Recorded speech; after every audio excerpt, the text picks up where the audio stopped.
You're listening to Community Level, the podcast where public health research meets real-world impact. Brought to you by the Community Health Sciences Division of the University of Illinois Chicago School of Public Health, we bring you real conversations with researchers, practitioners, community leaders, and organizations all working together to create healthy communities. Here's your host, Dr. Kelechi Ibe-Lamberts.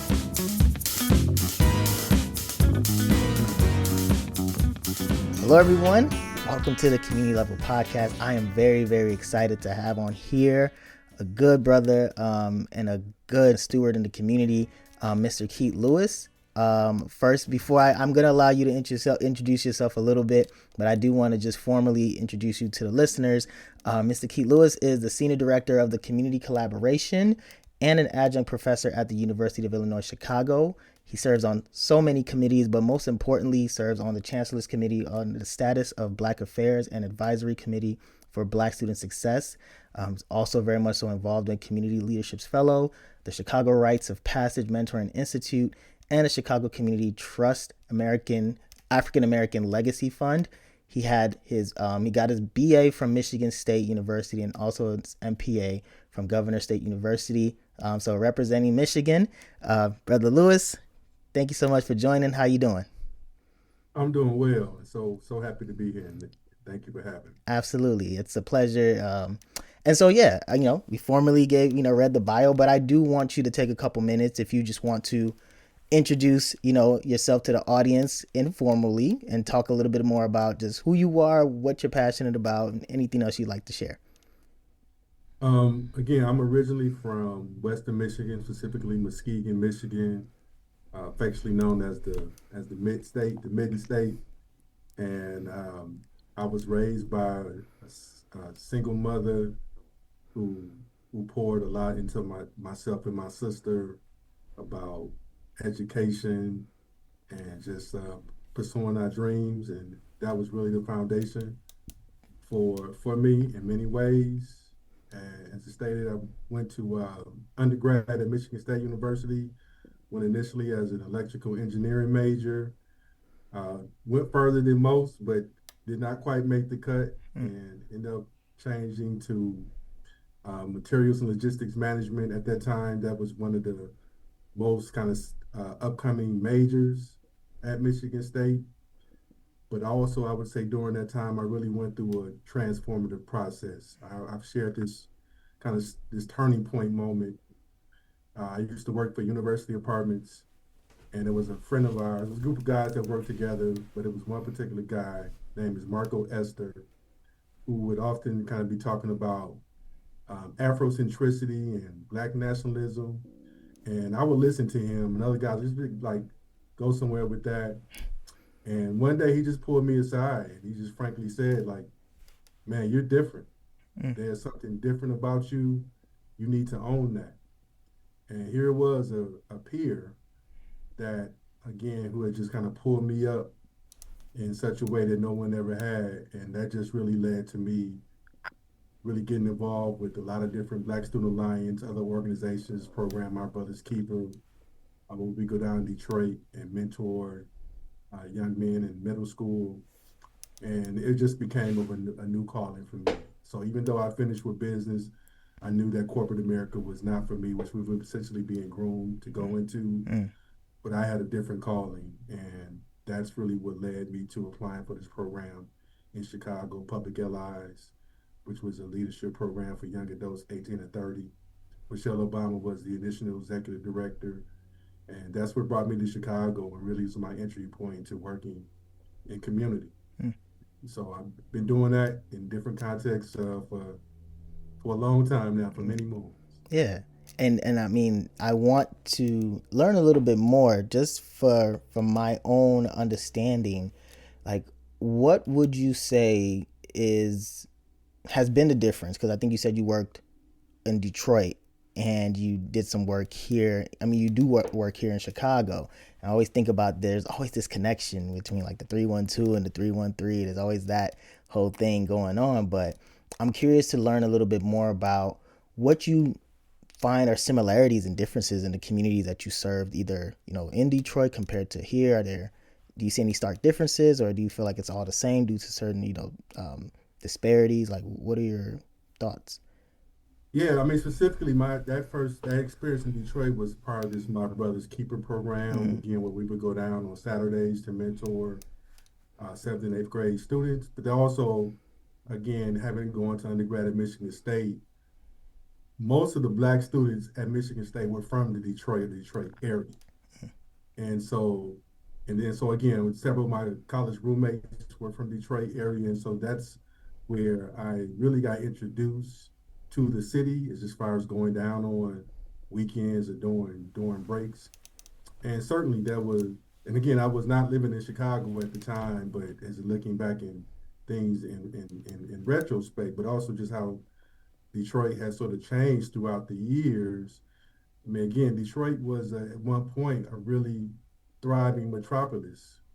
I would say it was the really the black mecca, the chocolate city for the Midwest. mm, And then of course the city went bankrupt, and there was a huge exodus of black folks um, and black leadership. And I think in certain ways that parallels what we have seen in Chicago now, probably over the last 10 plus years, where there's been a huge population loss for various factors.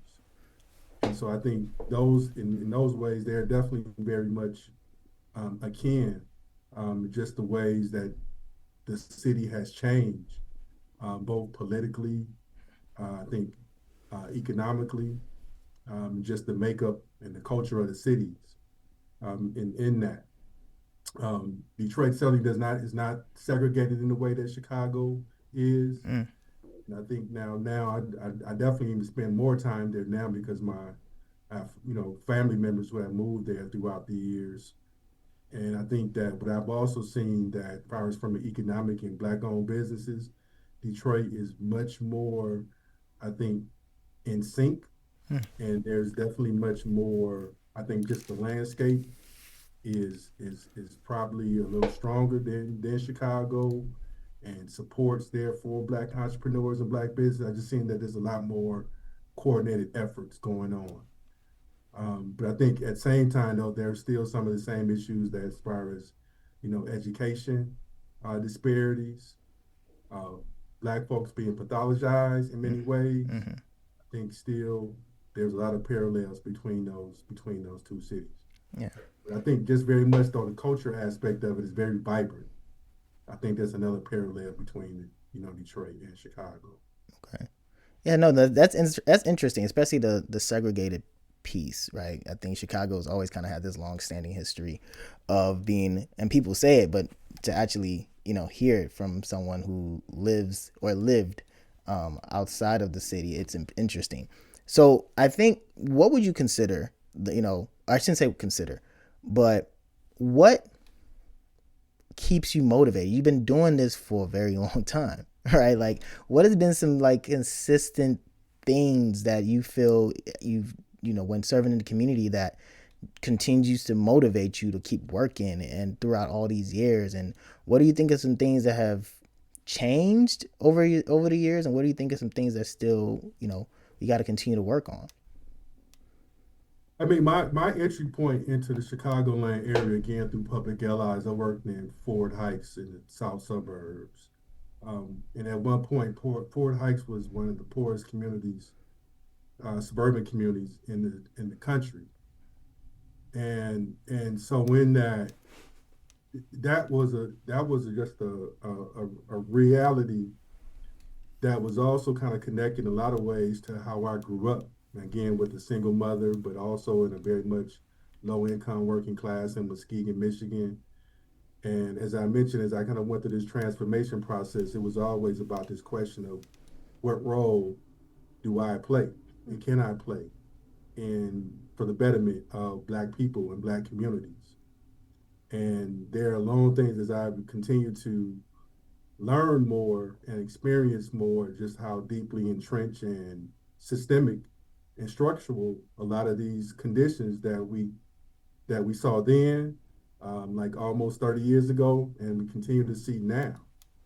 And so, given that, that has always been my commitment and my dedication to be a part of the change and improvement for our people, and knowing that it's a long haul struggle. And I think also that became more pronounced as I became a father, because I'm a father of three. Ages from 11 to 23, and it's also about like planting those seeds of legacy and how not only improving for my direct children, but also children of within my family, my nieces, nephews, cousins, and then those who are not blood related, but again, the larger community. And so that has always been a thing that has fueled me and continues to fuel me about how, again, planting those seeds for the next generation and working with them now, again, as an instructor, as again I mentioned, I adjunct and I teach a class in civic engagement, which is very much about getting students thinking about their passions and gifts and how they activate. And my sort of mantra to them is always that you are leaders now. I don't, you are leaders now, you are leaders today. And again, how you can again connect with your passions to be able to be a part of fostering some change for others. Mm. So it is all those things sort of wrapped together that continues to drive me to do this work that I've been doing for almost 30 years now. Yeah. And so for those people who, you know, I think we're in a day and age where I think there are lots of back and forth, and I think a lot of people nowadays feel like there's a little bit more maybe compared to back in the day, especially when it comes to community engagement. There's a lot of apathy, especially from like a younger generation, or just from people in general, due to we have all these other quote distractions, right, that people will essentially allude to. So like, what do you say to people who feel very apathetic about not wanting to engage? You mentioned empowering the youth and letting them know that they're leaders now, but what about other people who may not necessarily be in your class but want to feel apathetic, feel helpless, don't feel like anything can happen, change can't come? And for someone who's been doing this for so long, like, what do you say to those people? I mean, again, I think you have to always connect with something that passion Mm. or something that stirs you or irks you.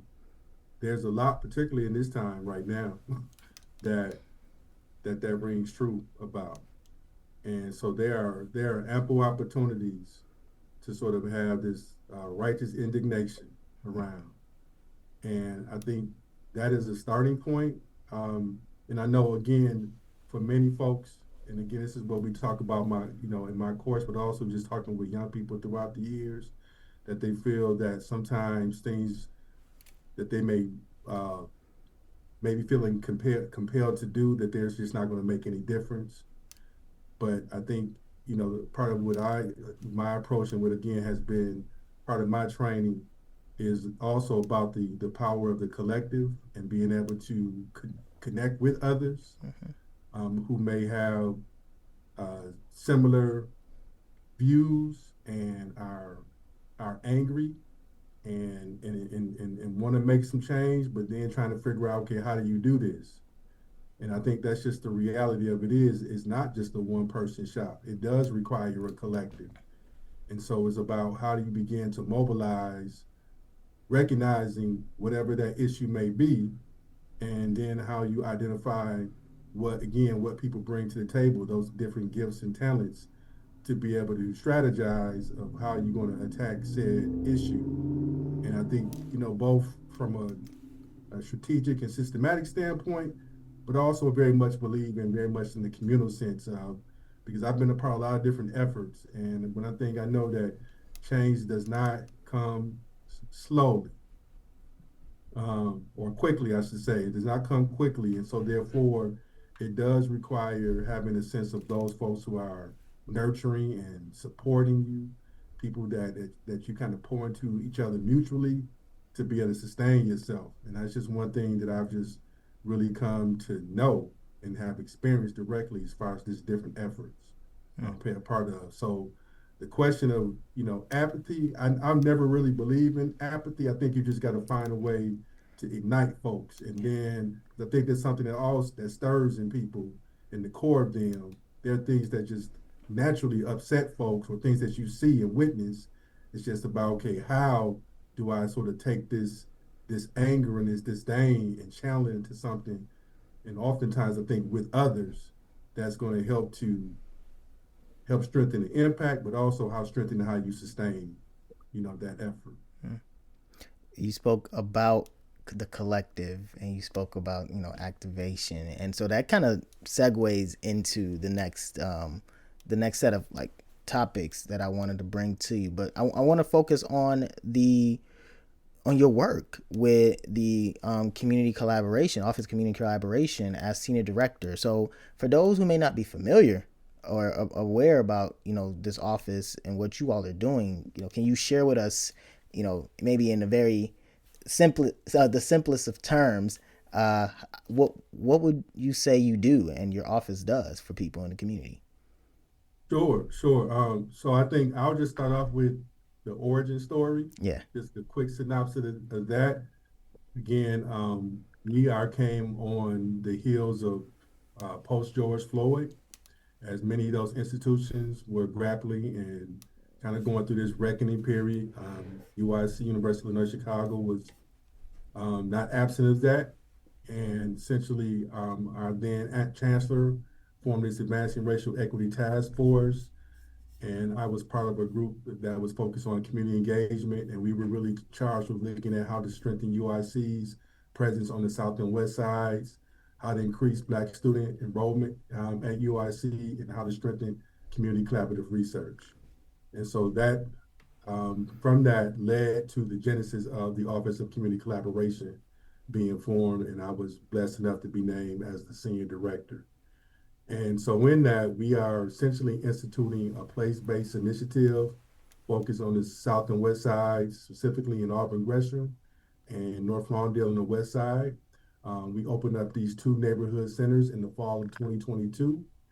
And we partner with a number of different organizations in issues areas of education, health, uh, economic democracy, and arts and culture. And around our pathway specifically, again, around that goal of trying to increase Black student enrollment, work closely with the Office of High School Programming to deliver what's a dual enrollment program where we have high school juniors and seniors here on campus for 4 days a week, receiving, taking college level courses for free and providing them supports around that. And our office is one of the, again, a collaborative partner in that effort. Along with that, we have our participatory research, which is under the leadership of Dr. Jenny Breyer, that really works with faculty members to work in a collaborative nature with community members around projects and ideas that they have an interest in. And shout out to Dr. Breyer, who actually was a guest on our show this past season. So what do you think has been the most effective way? Because I think you mentioned being an AG, Auburn Gresham, and then over out west as well.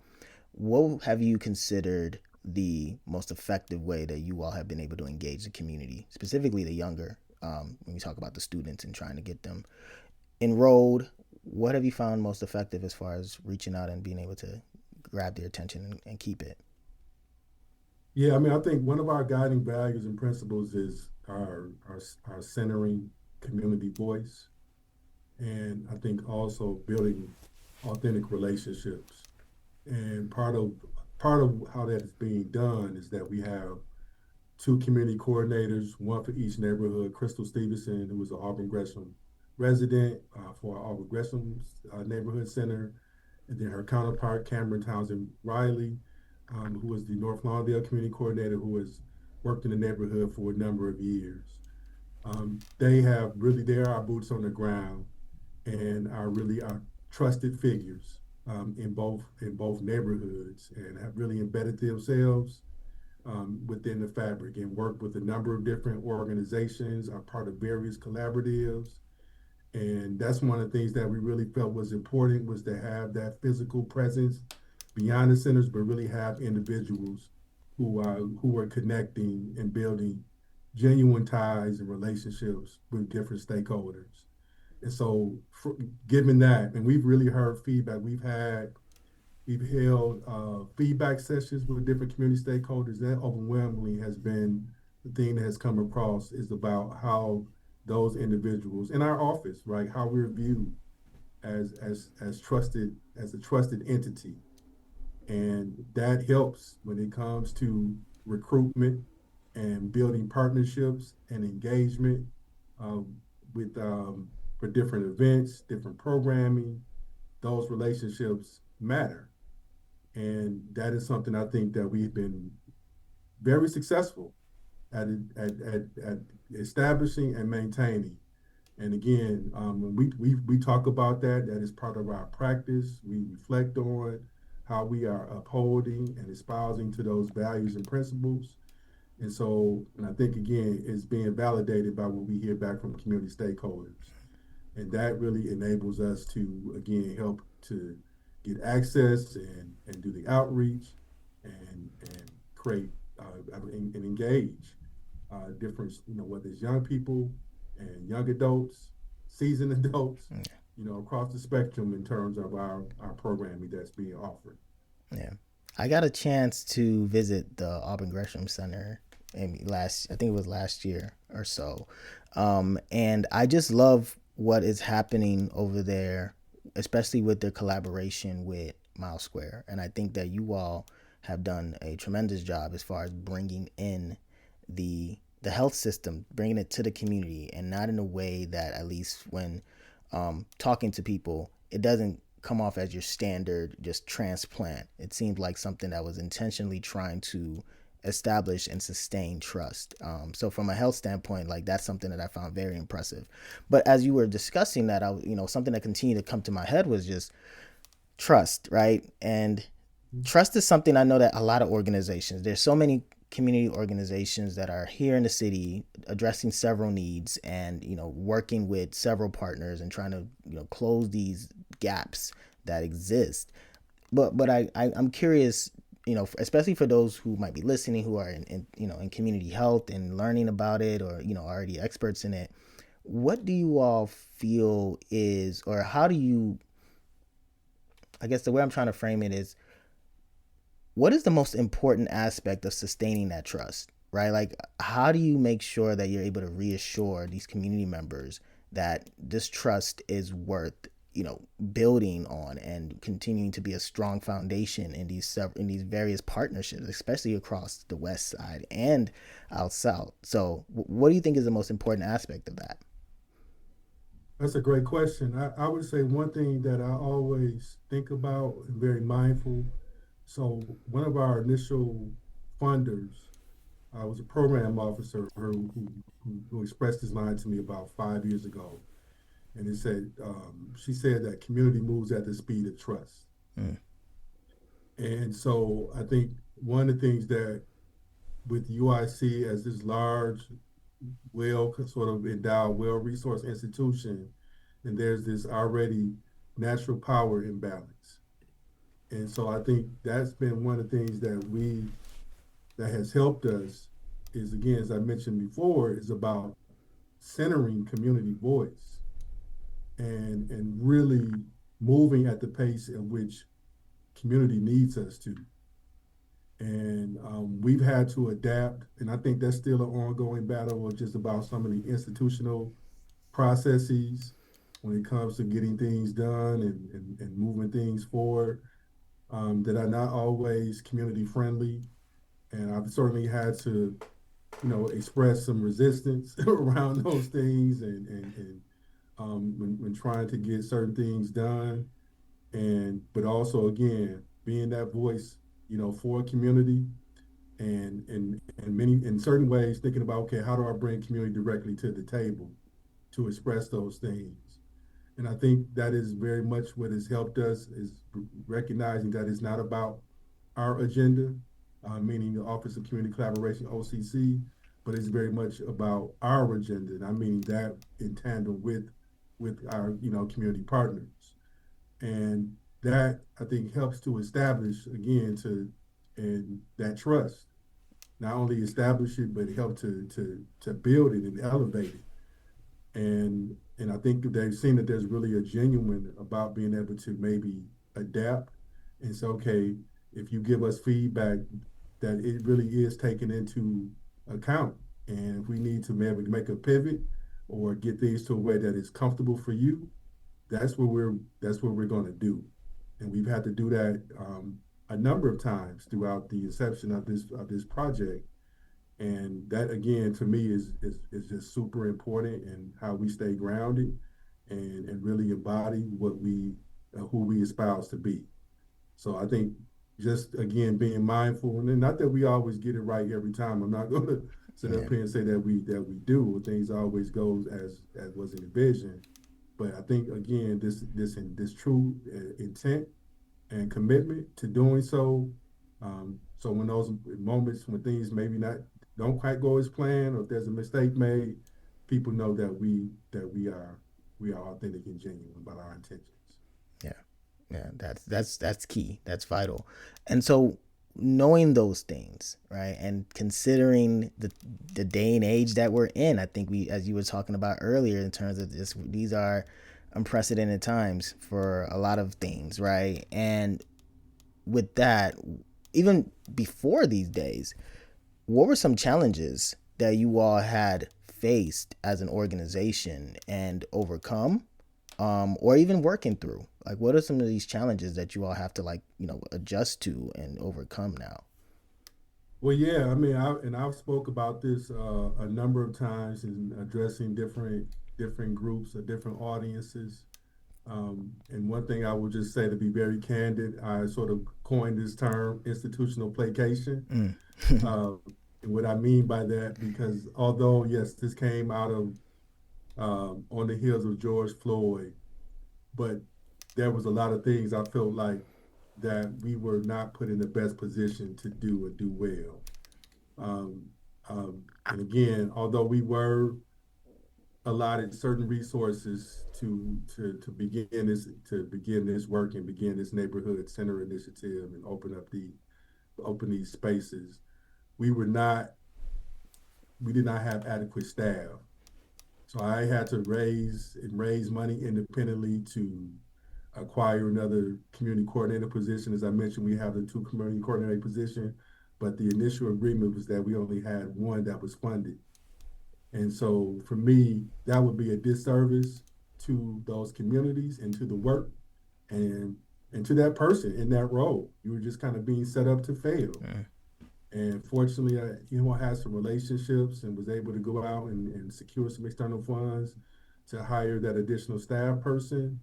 But I think in many respects, when you talk about certain initiatives, projects on a certain scale, institutions such as UIC and others, they will do like a feasibility analysis ahead of time before going into implementation stage. That didn't happen with us. We did have a planning year, and that was really more so to hear about what local stakeholders wanted and expected from UIC, and I feel like that was something that definitely needed to happen. So I do want to be fair in that as part of the narrative. We did have a year to sort of plan, but from a staffing and resource standpoint, we did not have the adequate amount. And fortunately, we've been able to bring on some additional folks just through making some budget changes and adaptations, but that's definitely been one of my biggest, I think, critiques, about this process, is that we were not necessarily put in the best position to do this work in the way that it deserved, that the community deserved. And we're still not where we need to be. And so that's something that I'm really working on now, is trying to get additional resources so we can really serve, again, with this goal that we're hoping that students, like our dual enrollment students, other students that we're engaging, that some of them will attend the UIC, but we also, based off data that we've learned about just some of the academic preparedness disparities that students from North Lawndale and Auburn Gresham face, but then what are we putting in place to support those students so that they can matriculate? through UIC or through other post-secondary institutions that they may attend. So, in your role, what do you think is what are you most proud of? Like, what is the initiative, the program that you are very much so like, man, yeah, love that we did this. Taking everything into consideration as far as the understaffing and the lack of, the minimal resources that you all have to kind of accrue and work through. But what can you say you're most proud of regarding office community collaboration? Man, there's several things I can say. Go ahead One and list them again, out, man. Yeah. yeah, opening up these two neighborhood centers, that was unprecedented in Mm. UIC to have these two physical spaces that are rooted in the neighborhoods where there's programming taking place. We have a number of faculty and staff that utilize the space, community members, community organizations that are able to work from the space, all at no cost. That is about providing access, in such a way. And so that's something I definitely hang my hat on because I think that was something that was also part of the vision was just having these spaces that would be for the community as well as for UIC to be present. And that is happening, is happening. I think secondly, our team member Cameron Townsend Riley developed these culturally curated campus tours that started off that are really geared towards seventh and eighth grade students as a way to really get them early exposure to campus life and to college, but not just like a traditional campus tour, but a way that was really geared and appropriate for 12 and 13-year olds, but also introducing them to that is Black centered and has that is culturally relevant to who they are, their identities. And we have a team member now, Giovanna Johnson, who's our elementary school coordinator, who's taking the reins on over that. But I think, again, so knowing that we're bringing hundreds of seventh and eighth grade students to campus every year, that's another thing that I'm very proud of. And then lastly, our dual enrollment. Again, it started out of the high school program, out of the Office of High School Programming under Jim Lynn, and now under the leadership of Dr. Gina Muhammad. And we've worked in partnership with them for the past 3 years now. And we're there, even though it's open for any Chicago public school student, we prioritize students from North Lawndale and Auburn Gresham in alignment with our neighborhood center initiative. And we've grown every year with our enrollment numbers from students from both of those neighborhoods. And so and it is continuing to grow, and we form strong partnerships with schools. There's still some schools we're still trying to tap into from both communities, but just to see that increase every year. I actually had a chance to speak with students about 2 weeks ago. That's part of our academic seminar, and just really tell them about and really speak to them about how they're valued and how there's an investment being made into you. And just to see the expressions on these Black youth, it was just about like, and for them to see them being validated, and someone is really affirming who they are and really again cares about their future.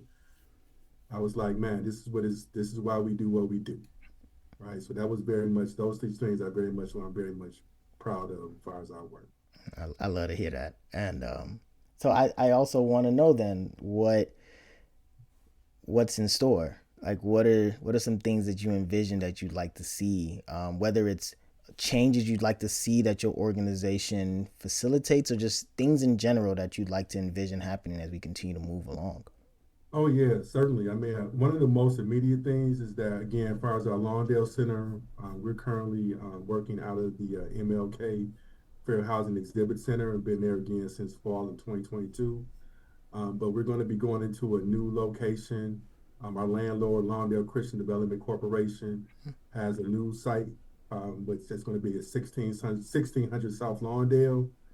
That may happen this year, but more realistically, it's going to be 2027. But we'll go into that site, and it'll give us just more space, allow for more kind of expanded programming to take place. There'll be other organizations within that, very similar in certain ways to the Healthy Lifestyle Hub.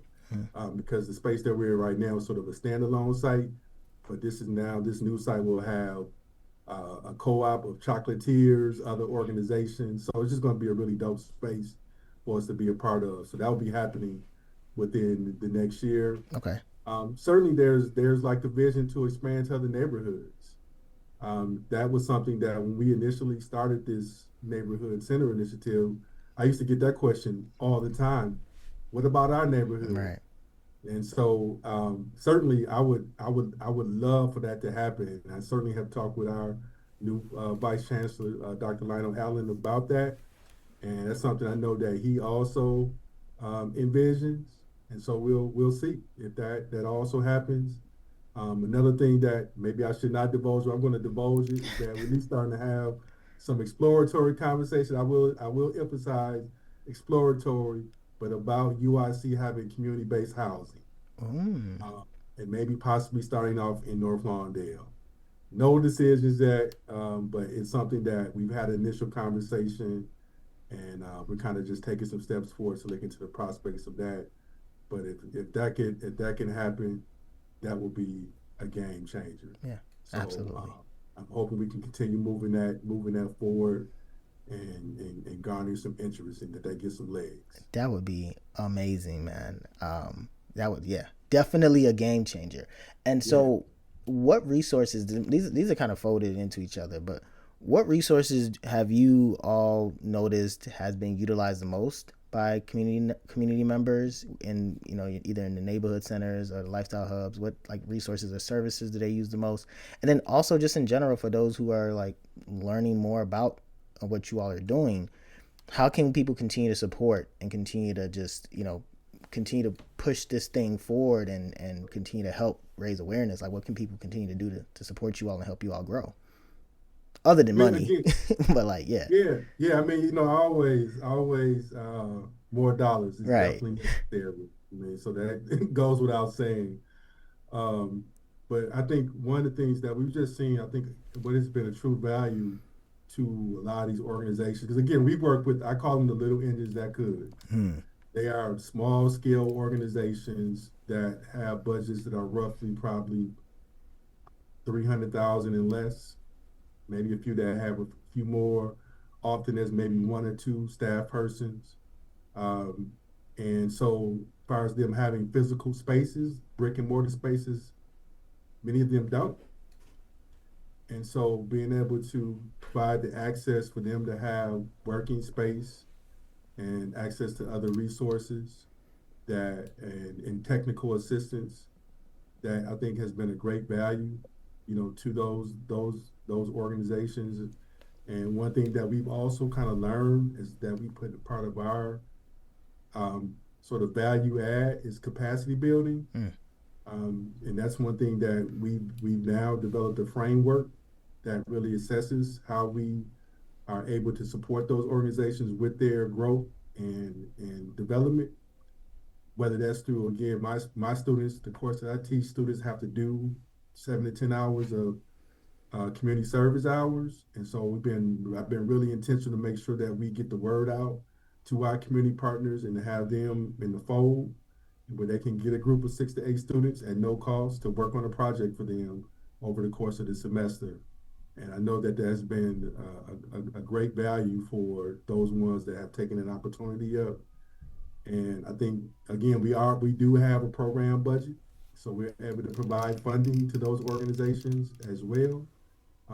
Not big dollars, but it is something, right? So And I yeah, think better than that, nothing. again, small scale organizations, so being able, and we don't ask folks to jump through a lot of hoops in that regard, and not like robust like reporting measures or requirements. So I think a lot of those organizations very much appreciate that, just getting that added support.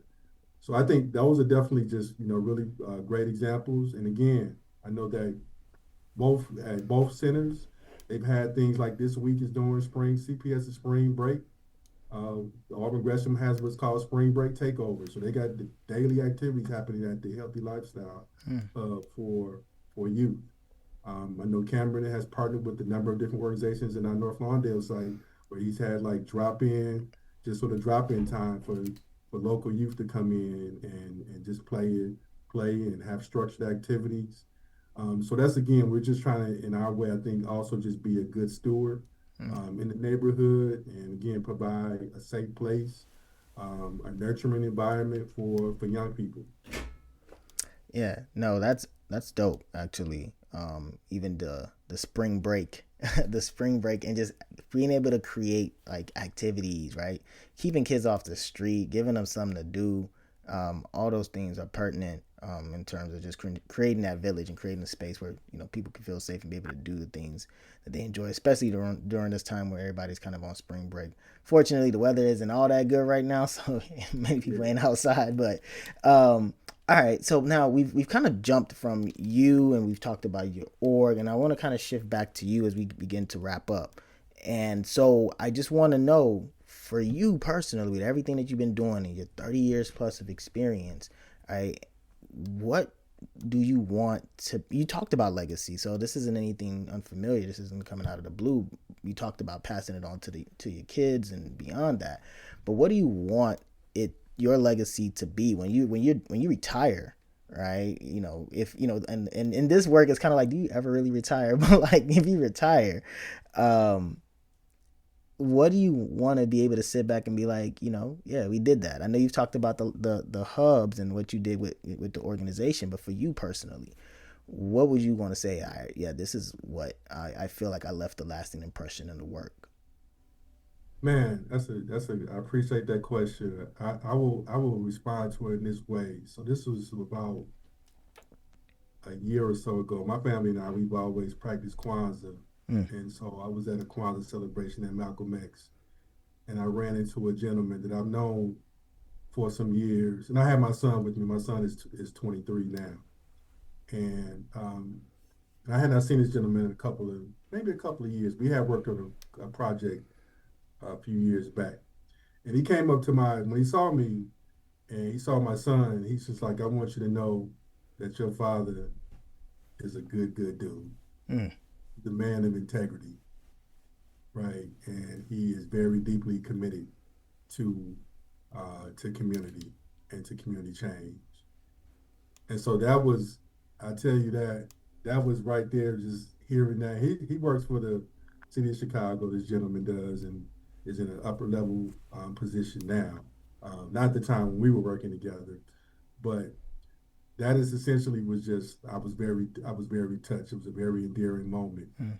And I think that is very much about, like, I've always prided myself of being a person of integrity and walking the talk, Mm-hmm. walking the walk, so to speak. Mm-hmm. And I really try to be a true representation in the body about the values that I put out there, and to be truly a representative of those things. So if ultimately when that time comes, um, that it would just say that Brother Keith was a man of integrity who worked hard, was deeply committed to his people and to our communities. Yeah, well, And yeah, I can attest to that, for sure, man. And in that regard, man, I want to thank you for jumping on. I want to just give you an opportunity to be able to share any final thoughts, any message to the listeners about what you all, are doing, or just even any advice that you may have for someone coming in, who's trying to put their 30 plus years in, where to start, just any word of advice and anything you want to share before we wrap up. well, I will be remiss because I know our social media person and my marketing. If I don't plug our socials, she will kick me in. So please follow us at the Office of Community Collaboration. I don't know the handles directly, so my apologies for that. But we're on all social media channels, outlets. So please follow us. That's definitely something that we're trying to increase, is getting just more visibility, public visibility about our work and what we do. So I definitely have to do that. And I think just again, and I know we often hear this thing now about we are in troubling times. And of course, no mistake about that. And I think it is very much, and there's certainly an intentionality for people to unplug because of being this sense of being overwhelmed. And that is by design. And so I think this is definitely, at least in terms of my lifetime, our lifetime, the moment where we needed to engage most. And I think going back to what I was just talking about earlier, I think there has to be, again, deliberate practice of how you sustain and rejuvenate and maintain oneself to be able to participate and activate in a way that is desperately needed. So find what that is. I am a yogi. I've been doing yoga now for like 20 plus years, and that is part of how I'm able to sustain myself, meditation, and a little good bourbon every now and then. It's part of what that's my recipe. But I think you got to find out what your recipe is for rejuvenation and activate, because we need it, and it is needed. So that is just sort of my kind of encouragement and call to action for those who are listening, because this is not the time to check out. Very much time to check in. Yeah, that part right there, man. It's time to check in. I 100% agree. And with that being said, man, Brother Keith Lewis, man, thank you so much for jumping on the Community Level Podcast and for sharing the work that you do, your origin story, for sharing on behalf of the Office of Community Collaborations, the UIC. And we're definitely looking forward to future collaborations and to hearing more about what you all got planned. Definitely fingers crossed, prayers up, hoping everything works out with that, what you shared about the homes. That'd be awesome. So yeah, whatever we can do on our end to continue to raise the awareness, share it, circulate it, please let us be a vehicle and support for you all here on the podcast. But man, with that being said, we're very, very grateful. Thank you so much for jumping on the show. And it's been a pleasure. Man, thank you, Brother Cliche, man. I really appreciate you having me on and just being able to share a little bit about who I am and the work that we're doing in the Office of Community Collaboration. Thank you for tuning into Community Level. If you enjoyed today's episode, don't forget to subscribe, leave a review, and share it with others. Join us next time as we continue to explore the intersection of research and community action. Until then, stay connected and stay level-headed.